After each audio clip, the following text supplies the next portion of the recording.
And that I shall promote the welfare of the people of Masaka City.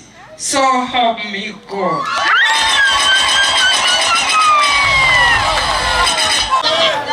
National Unity Platform yerayidde mu kibuga kino eky'e Masaka okumala emyaka 5.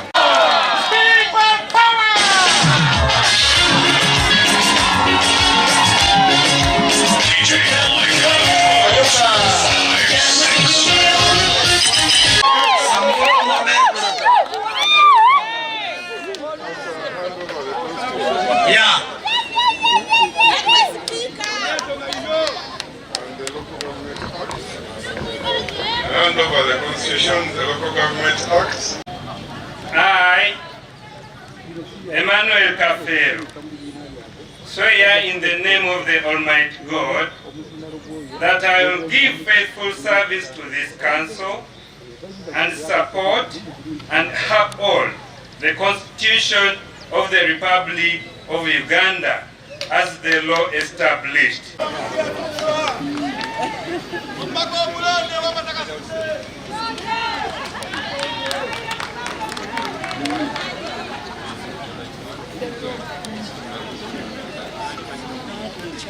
Sarada Jessica, swear in the name of the Almighty God, solemnly affirm that I will be faithful and bear true allegiance to the Republic of Uganda, and that I will preserve, protect, and defend the Constitution of Uganda. Wasimba mukubo yesawa wetegule nga bukyali. Njagala kino mukyetegereze.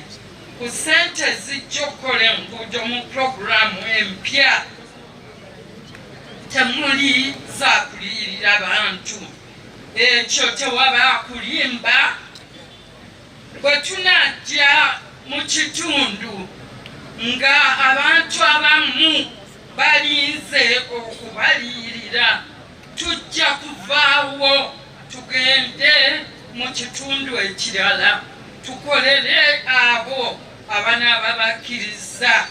Phase 1 of the construction, the design of the city headquarters has already been drawn with its size approximately 3.5 times the size of the nearby Owesa building.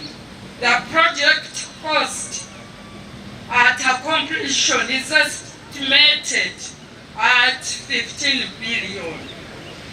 The first phase, comprising of the construction of the lower and upper ground floor, tenda tuyamba okubeera nti Masaka City ekolera mu kifo kimu. Masaka nti tugenda kukubiriza kanso mu ngeri ewa buli mukiise ate era ewuliriza eteekawo embeera buli muntu okuwa ebyo ebiva mu bitundu byakiikirira.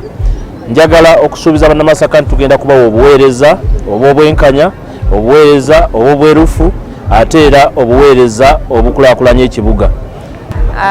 Tweyama okukoleragana wamu nammwe era okubaweereza ko nzinze ngeri gye ndi kansala w'abavubuka era neeyama okukolagana n'abavubuka n'okubayimusa n'okubaweereza nga Masaka City yonna.